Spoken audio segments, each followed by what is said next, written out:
Tom, you're like a pastor for the business world. You know how to talk to our business soul in us.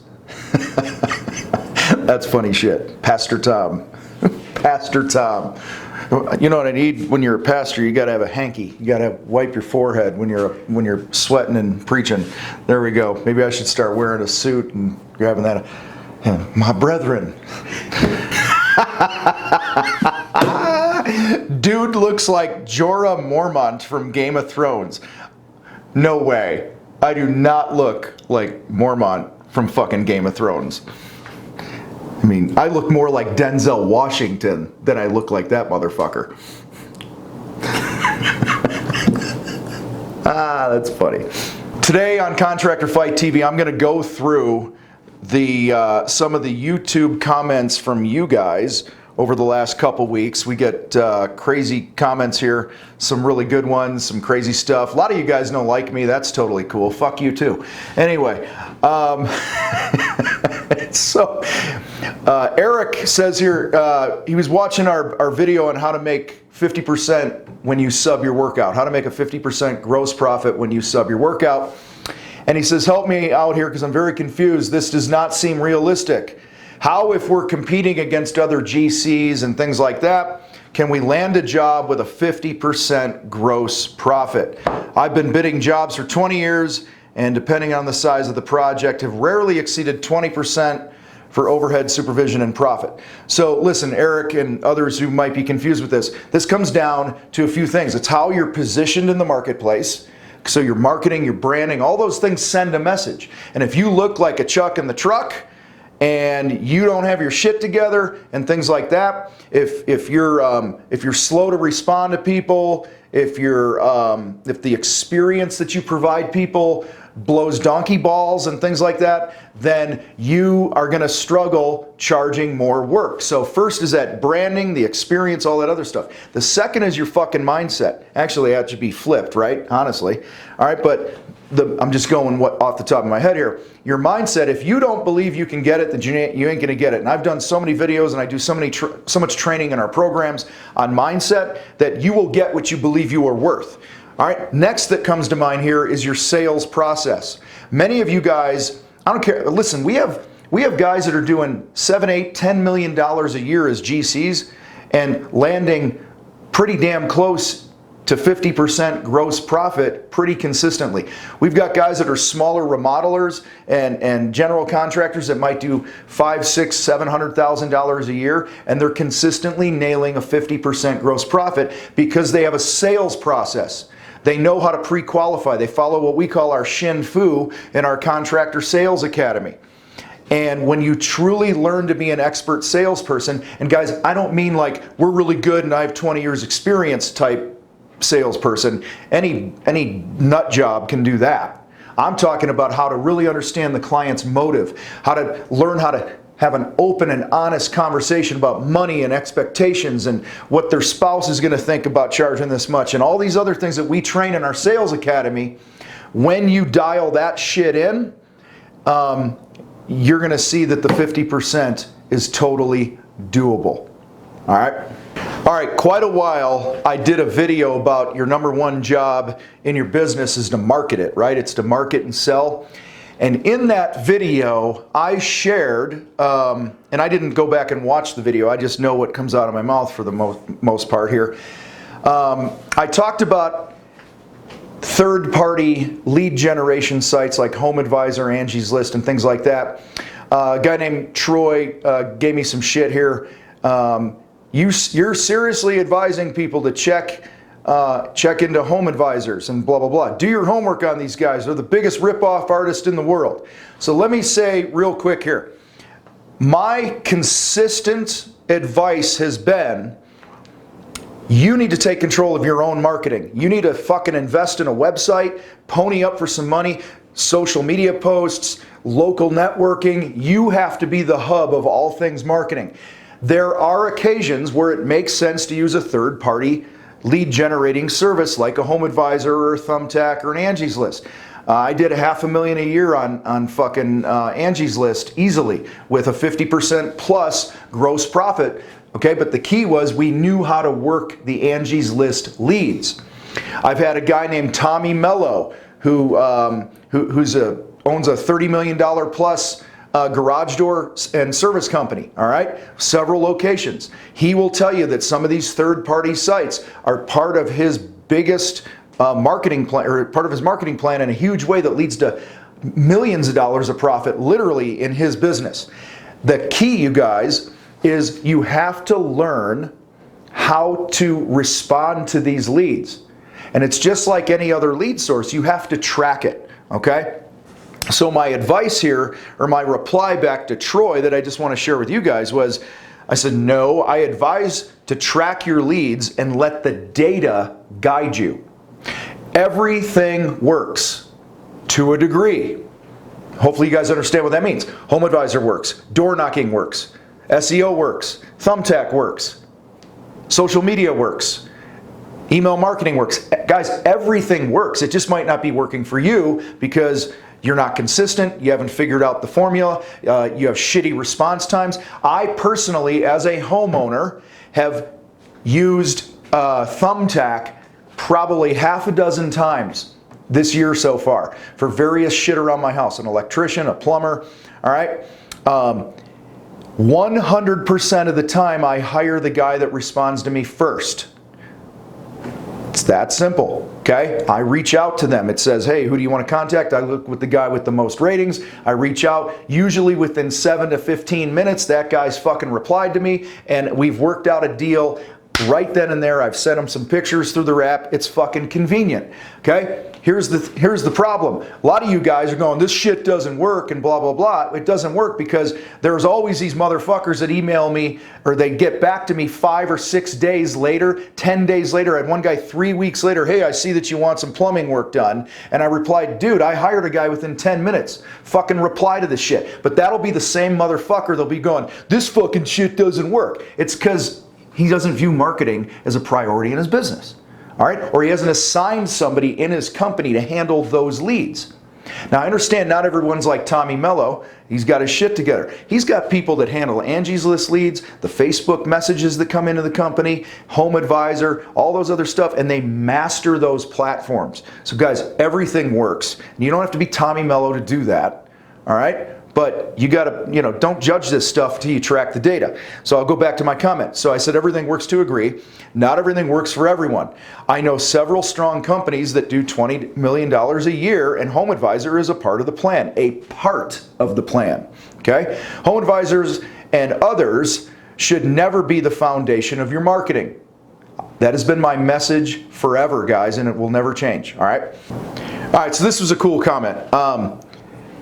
This dude, he's got a weird screen name, so I don't know, FLHTCUI2, whatever the fuck that means. All right. He says, what can we do for you? I thought that was pretty cool. He's asking me what you guys could do for me. He says, jobs I quote on now are on my terms and it works, raise my prices like you've indicated on your videos, and people are starting to appreciate my work and pay happily. So basically he's saying, man, I've been watching your videos, my business is better, my life is better, what can we do for you? So guys, I'll tell you what you can do for me. All right, right now, share this channel with another contractor. All right, if you're in a BNI group, a networking group, a contractor association, whatever it is, share the contractor fight with them. And most importantly, if you guys know of any speaking opportunities in your industries, your associations, big events and this and that, I do lots of keynotes and workshops and things like that. I love to get in front of people, run my mouth, obviously, because I do this so often, and help others know what you guys are figuring out right now, okay? Because our goal here at the Contractor Fight is to bring respect and dignity back to the trade. So I would love for you to help me spread the message so that every damn contractor on the planet has the mindset that you all have, so that as we, what do they say, a raising tide lifts all boats, or whatever the hell, I always butcher that thing, but you get the point. All right, cool, thanks for asking, man.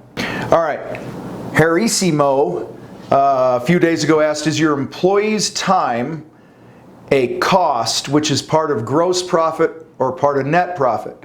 All right, it's actually not part of either.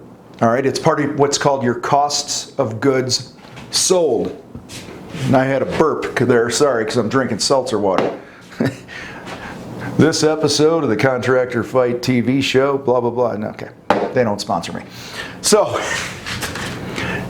you sell a job, okay?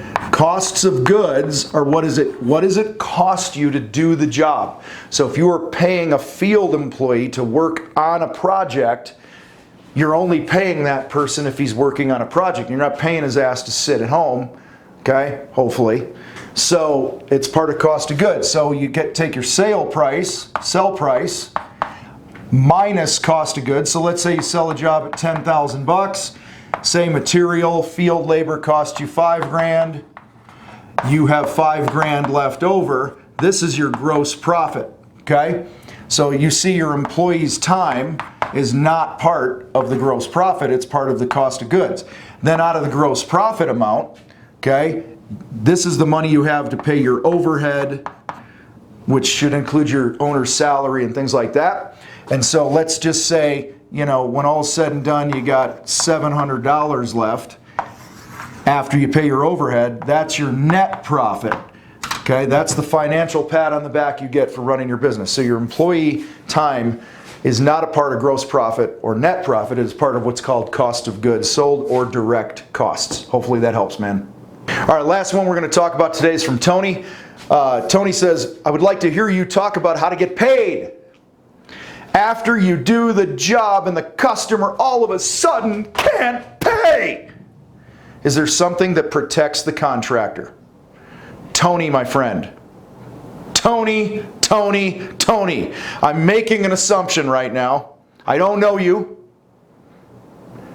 So if I'm wrong, I'm good being wrong.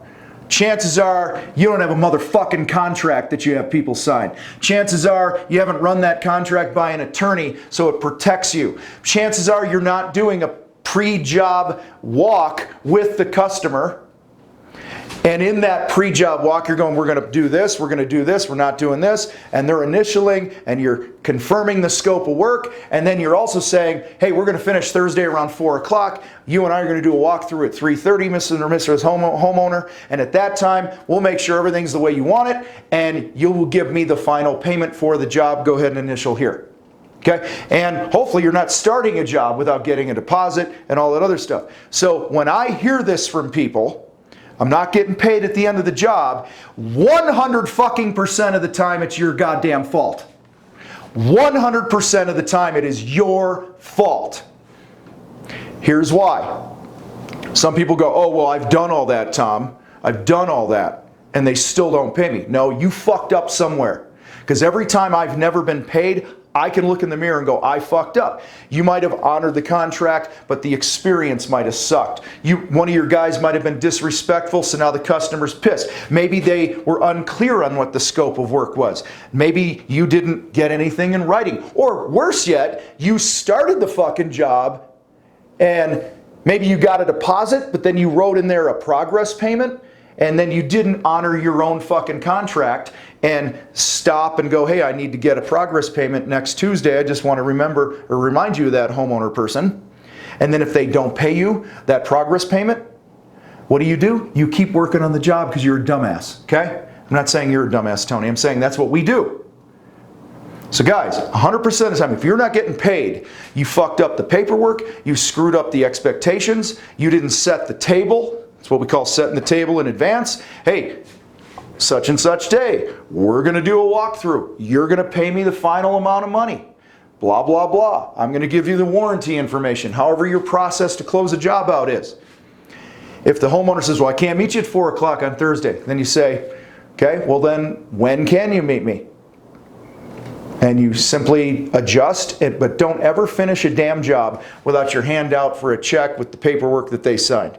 All right? So if you're having a hard time getting paid, what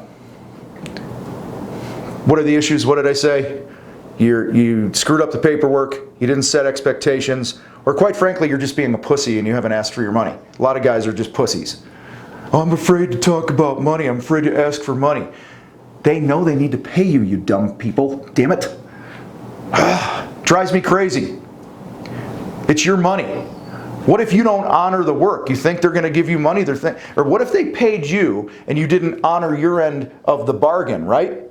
They'd be like bashing you online. They'd be calling your office every day, get your fuckers back out here and finish my job, whatever it is. Well, flip it around. You do everything that you said you'd do that was in writing, because having the conversation and a handshake doesn't count.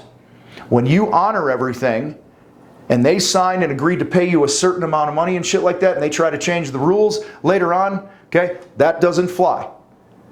Okay, so you have every right to not be a pussy and collect your money.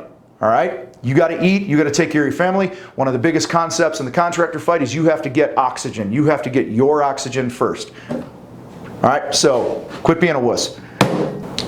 All right, today was a little different.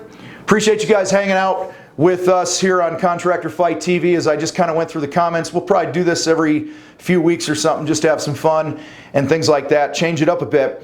Listen, if you're not yet making $100,000 personal take-home income from your business consistently, then I want you to head to thecontractorfight.com/100K, 100K, and get on the wait list. We only open this program up every so often because we don't want to get too big too quick with it. We want to make sure that the experience that we're giving all you is kick-ass. But the number one goal of this thing is to get you from where you are right now to over and above 100K personal income within the next 12 months. And guys, it's not that hard to do when you're focused on the right things and you have the right support. And that's what you'll get in the Contractor Fight 100K program. So hit the link down below for this. All right, listen, you guys are a bunch of badasses, and I'll see you guys next time on Contractor Fight TV.